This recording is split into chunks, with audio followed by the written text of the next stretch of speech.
शांति। आज 18 नवंबर 2023 के साकार महावाक्य बाप दादा मधुबन। मीठे बाबा बोले, मीठे बच्चे, मनुष्य को देवता बनाने की सर्विस का तुम्हें बहुत बहुत शौक होना चाहिए, लेकिन इस सर्विस के लिए स्वयं में हड्डी धारना चाहिए। आज का प्रश्न है, आत्मा मैली कैसे बनती है? आत्मा पर कौन सी मैल चढ़ती है? उत्तर देते हैं बाबा। मित्र संबंधियों की याद से आत्मा मैली बन जाती है। पहले नंबर का किचड़ा है देह अभिमान का, फिर लोभ मोह का किचड़ा शुरू होता है। यह विकारों की मैल आत्मा पर चढ़ती है। फिर बाप की याद भूल जाती है, सर्विस नहीं कर सकते हैं। आज का गीत है, तुम्हारे बुलाने को जी चाहता है। ओम शांति। यह गीत बड़ा अच्छा है। बच्चे गारंटी भी करते हैं कि आपका सुन करके फिर यह ज्ञान सुनाने की दिल होती है। याद तो बच्चे करते हैं, यह भी जरूर है कोई याद करते होंगे और मिले भी होंगे। कहाँ जाता है फोटो में कोई आकर के यह वर्षा लेते हैं। अभी तो बुद्धि बहुत विशाल हो गई है। जरूर 5000 वर्ष पहले भी बाप राजयोग सिखाने आया होगा। पहले पहले तो यह समझाना है कि नॉलेज किसने सुनाई थी, क्योंकि यही बड़ी भूल है। बाप ने समझाया है, सर्व शास्त्रमयी शिरोमणि गीता है, भारत वासियों का शास्त्र। सिर्फ मनुष्य यह भूल गए हैं, सर्व शास्त्रमयी गीता किसने गाई और उससे कौन सा धर्म स्थापन हुआ। बाकी गाते जरूर है, हे भगवान आप आओ। भगवान तो जरूर आते ही है। नई पावन दुनिया की रचना रचने, दुनिया का ही तो फादर है ना। भक्त गाते भी है, आप आओ तो सुख मिले या शांति मिले। बाबा कहते, सुख और शांति दो चीजें हैं। सतयुग में जरूर सुख भी है, बाकी सब आत्माएं शांति देश में है। यह परिचय देना पड़े। नई दुनिया में नया भारत राम राज्य था, उसमें सुख है। तब तो राम राज्य की महिमा है, उसको राम राज्य कहते हैं, तो इनको रावण राज्य कहना पड़े, क्योंकि यहाँ दुख है वहाँ सुख है। बाप आकर सुख देते हैं, बाकी सबको शांति धाम में शांति मिल जाती है। शांति और सुख का दाता तो बाप है ना।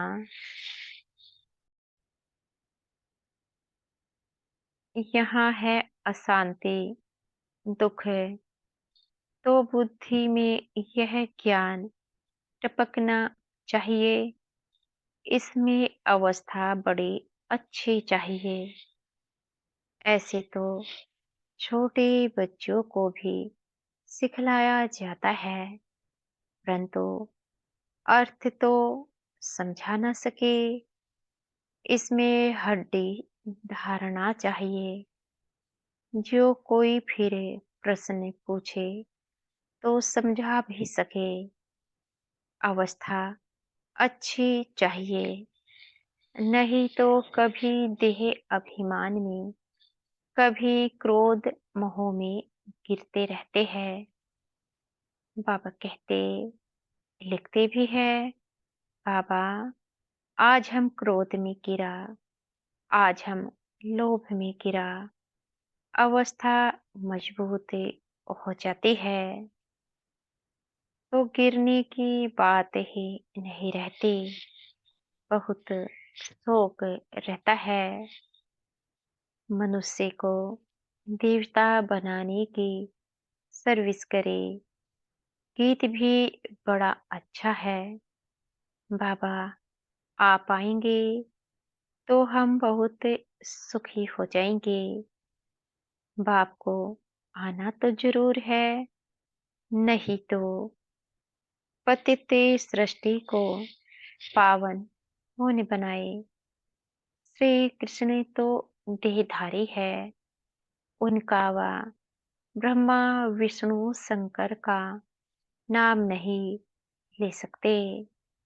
गाते भी है, पतित पावन आओ, तो उनसे पूछना चाहिए, यह तुमने किसके लिए कहा। पतित पावन कौन है और वह कब आएगा।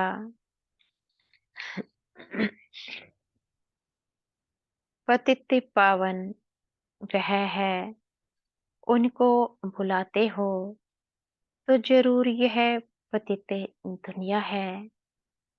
पावन दुनिया सतयुग को कहा जाता है।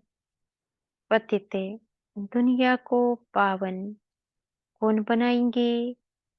गीता में भी है, बरोबर भगवान ने ही राजयोग सिखाया और इन विकारों पर ही जीत पाई। काम महाशत्रु है। पूछना पड़ता है कि यह किसने कहा कि मैं राजयोग सिखाता हूँ। काम महाशत्रु है। यह किसने कहा कि मैं सर्वव्यापी हूँ। किस शास्त्र में लिखा हुआ है। किसके लिए कहा जाता है पतित पावन। क्या पतित पावनी गंगा है या और कोई है। गांधी जी भी कहते थे, पतित पावन आओ।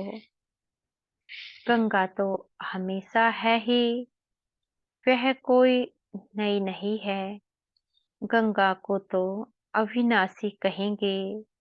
बाकी सिर्फ तमोगुणी तत्व बन जाते हैं तो उनमें चंचलता आ जाती है।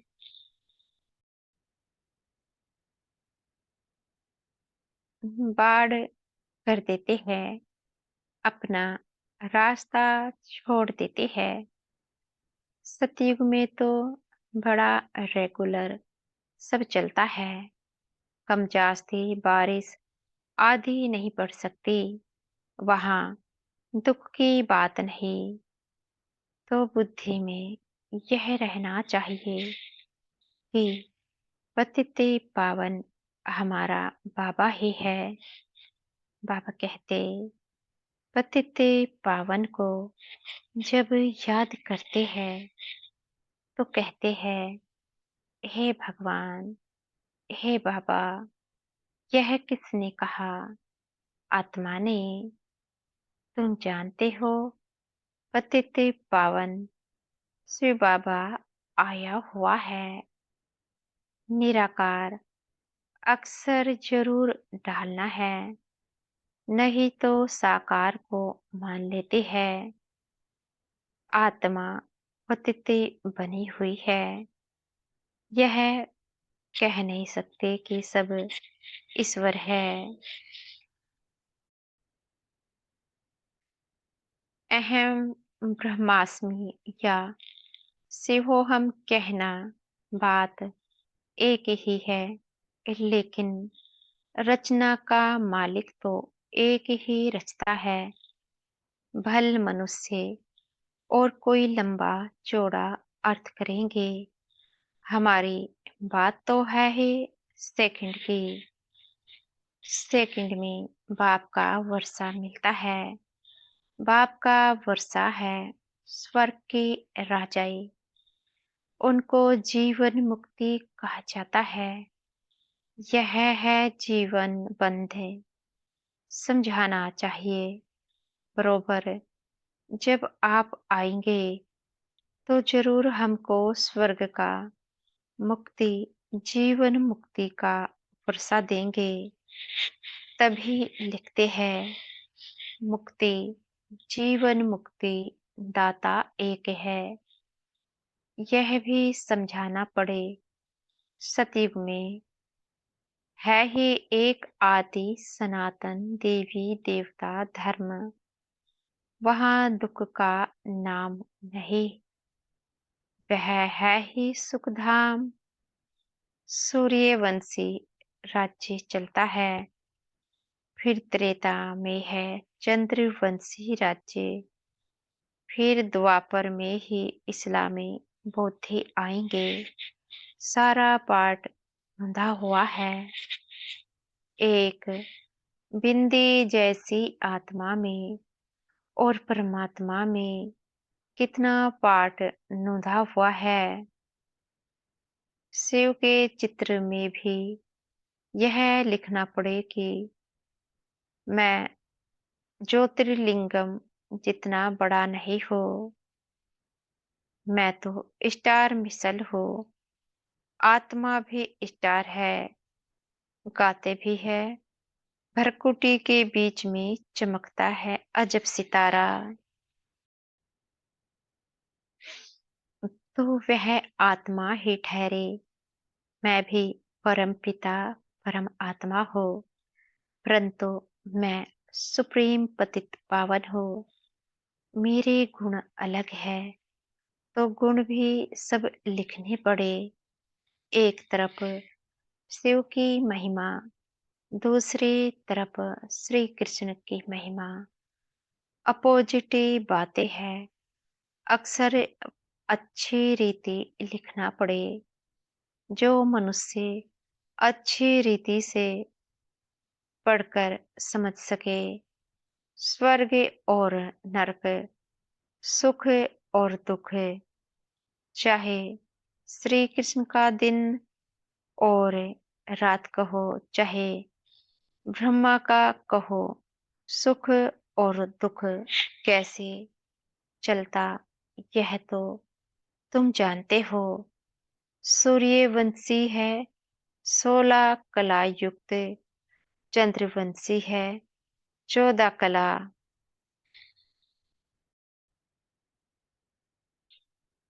वह संपूर्ण सतो प्रधान, वह सतो सूर्यवंशी ही फिर चंद्रवंशी बन जाते हैं। सूर्यवंशी फिर त्रेता में आएंगे तो जरूर चंद्रवंशी कुल में जन्म लेंगे। भल राजाई पद ले लेते हैं। यह बातें बुद्धि में अच्छी रीति बैठानी चाहिए। जो जितना याद में रहेगा, देही अभिमानी होगा तो धारणा होगी। यह वह सर्विस भी अच्छी करेंगे। स्पष्ट कर किसको सुनाएंगे। हम ऐसे बैठते हैं, ऐसे धारणा करते हैं, ऐसे समझते हैं, ऐसे ऐसे विचार सागर मंथन करते हैं। औरों को समझाने के लिए सारा समय विचार सागर मंथन चलता रहेगा। जिनमें ज्ञान नहीं, उनकी बात तो अलग है। धारणा नहीं होगी। धारणा होती है तो सर्विस करनी पड़े। अभी तो सर्विस बहुत बढ़ती जाती है।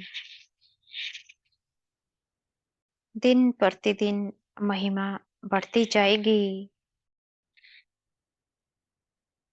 फिर तुम्हारी प्रदर्शनी में भी कितने आएंगे, कितने चित्र बनाने पड़ेंगे। बहुत बड़ा मंडप बनाना पड़े। यूं तो इसमें समझाने के लिए एकांत चाहिए। हमारे मुख्य चित्र है ही झाड़, गोला, और यह लक्ष्मी नारायण का चित्र। राधे कृष्ण के चित्र से इतना समझ नहीं सकते कि यह कौन है।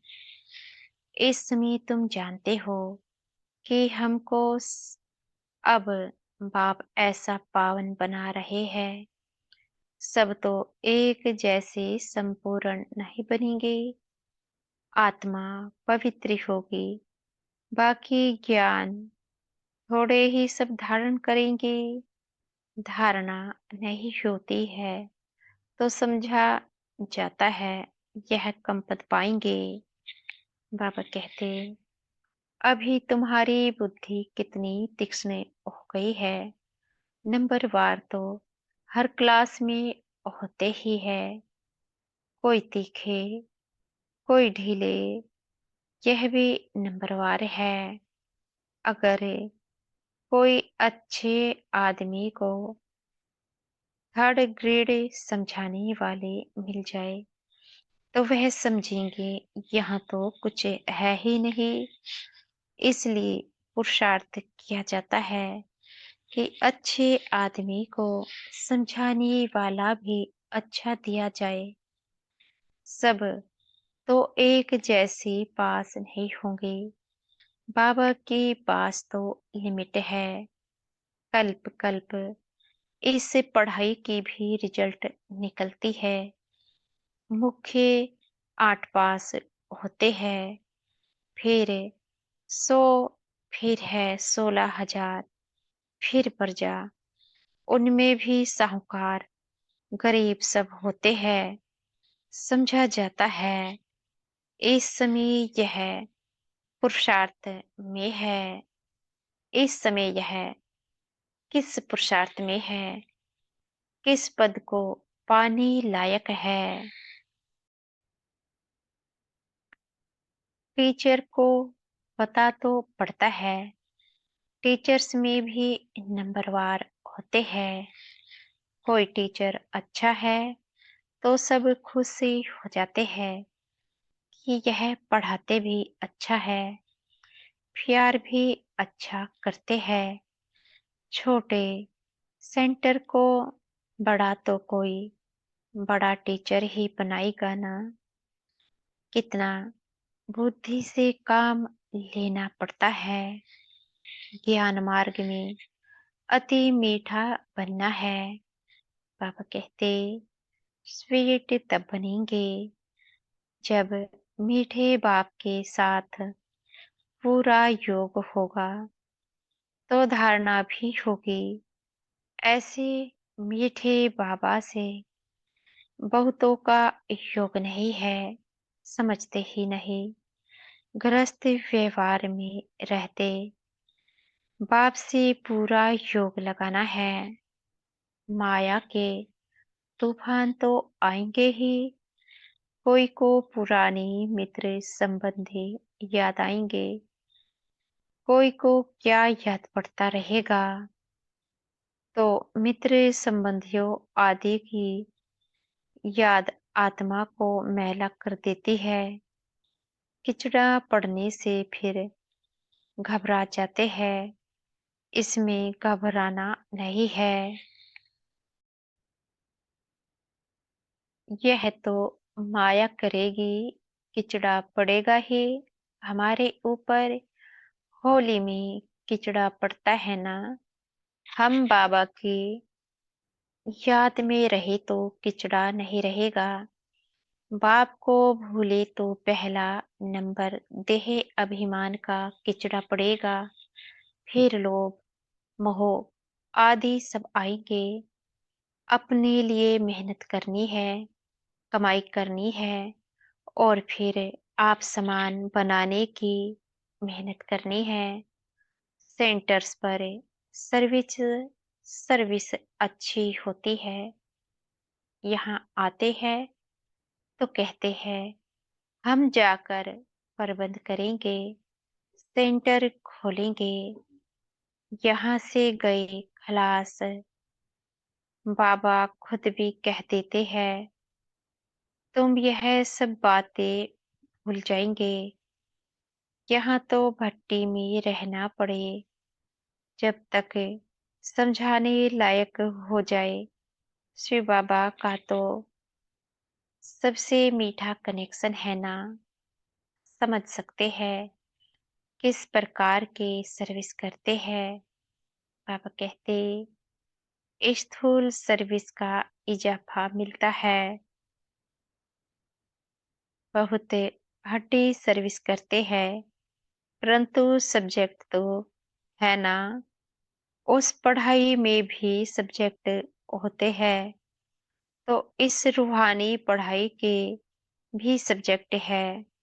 पहले नंबर की सब्जेक्ट है याद, पीछे पढ़ाई, बाकी सब है गुप्त। इस ड्रामा को भी सम समझना पड़ता है। यह भी कोई को पता नहीं है कि 1250 वर्ष हर एक युग में है। सतयुग कितना समय था? अच्छा, वहाँ कौन सा धर्म था? सबसे जास्ती जन्म यहाँ किसके होने चाहिए? बौद्धि, इस्लामी आदि इतनी जन्म थोड़े ही लेंगे। किसकी बुद्धि में यह बातें नहीं है? शास्त्रवादियों से पूछना चाहिए कि तुम भगवानुवाच किसको कहते हो? सर्वशास्त्रमयी शिरोमणि तो गीता है। भारत में पहले पहले तो देवी देवता धर्म था, उनका शास्त्र कौन सा? गीता किसने गाई? श्री कृष्ण भगवानुवास तो हो ना सके। स्थापना और विनाश कराना तो भगवान का ही काम है। श्री कृष्ण भला कब आया? अभी किस रूप में है? शिव बाबा के अपोजिट श्री कृष्ण की महिमा जरूर लिखनी पड़ेगी। शिव है गीता और भगवान। शिव है गीता का भगवान। उनसे श्री कृष्ण को पद मिला। श्री कृष्ण के 84 जन्म भी दिखाते हैं। पिछाड़ी में फिर ब्रह्मा को एडोप्टर चित्र भी दिखाना पड़े। हमारी बुद्धि में जैसे 84 जन्मों की माला पड़ी हुई है, लक्ष्मी नारायण के भी 84 जन्म जरूर दिखाने पड़े। रात को विचार सागर मंथन कर और ख्याल चलाना पड़ता है। सेकंड में जीवन मुक्ति मिलती है। जीवन मुक्ति माना स्वर्ग में जाना। सो तो जब बाप स्वर्ग का रचयिता आए, उनके बच्चे बने, तब स्वर्ग के मालिक बने। सतयुग है पुण्य आत्माओं की दुनिया। यह कलयुग है पाप आत्माओं की दुनिया। वह है निर्विकारी दुनिया। वहाँ माया रावण का राज्य ही नहीं है। भल वहाँ यह सारा ज्ञान नहीं रहता। लेकिन हम आत्मा है। यह शरीर बूढ़ा हुआ, इसको अब छोड़ना है। यह तो ख्यालात रहते हैं ना। यहाँ तो आत्मा का भी ज्ञान कोई में नहीं है। बाप से जीवन मुक्ति का वर्षा मिलता है, तो याद भी उनको करना चाहिए ना। बाप फरमान करते हैं, मन मना भव। गीता में किसने कहा कि मन मना भव, मुझे याद करो और विष्णु पुरी को याद करो। यह कौन कह सकता है? श्री कृष्ण को तो पतित पावन कह न सके। 84 जन्मों का राज भी कोई थोड़े ही जानते हैं। तो तुम्हें सबको समझाना चाहिए। तुम इन बातों को समझकर अपना और सबका कल्याण करो, तो तुम्हारा मान बहुत होगा। निडर हो, जहां तहां फिरते रहो। तुम हो बहुत गुप्त, भल ड्रेस बदल कर सर्विस करो। चित्र सदैव पास में हो अच्छा। मीठे मीठे सिखी लदे बच्चों परते। माता पिता बाप दादा का याद प्यार गुड मॉर्निंग और नमस्ते। हम बच्चों के भी मीठे प्यारे बाप दादा को याद प्यार गुड मॉर्निंग और नमस्ते। धारणा के लिए मुख्य सार पहला पॉइंट है, मीठे बाप से पूरा योग लगाकर अति मीठा और देही अभिमानी बनना है। विचार सागर मंथन कर पहले स्वयं धारणा करनी है, फिर दूसरों को कराना है। दूसरा पॉइंट है, अपनी अवस्था मजबूत बनानी है, निडर बनना है। मनुष्य को देवता बनाने की सर्विस का शौक रखना है। आज का वरदान है, हमारे सतगुरु जी हमें आज का वरदान दे रहे हैं। सदा खुशी की खुराक खाने और खिलाने वाले खुशहाल खुशनसीब भव। सदा खुशी की खुराक खाने और खिलाने वाले खुशहाल खुशनसीब भव। आप बच्चों के पास सच्चा अविनाशी धन है, इसलिए सबसे साहूकार आप हो। चाहे सूखी रोटी भी खाते हो, लेकिन खुशी की खुराक उस सूखी रोटी में भरी हुई है। उसके आगे कोई खुराक नहीं। सबसे अच्छी खुराक खाने वाले, सुख की रोटी खाने वाले आप हो। इसलिए सदा खुशहाल हो। तो ऐसे खुशहाल रहो जो और भी देखकर खुशहाल हो जाए, तब कहेंगे खुश नसीब आत्माएं। आज का स्लोगन है, नॉलेजफुल वह है जिसका एक भी संकल्प व बोल व्यर्थ न जाए। नॉलेजफुल वह है जिसका एक भी संकल्प व बोल व्यर्थ न जाए। अच्छा, ओम शांति। शुक्रिया हमारे मीठे प्यारे बाप दादा का, बहुत बहुत शुक्रिया। ओम शांति।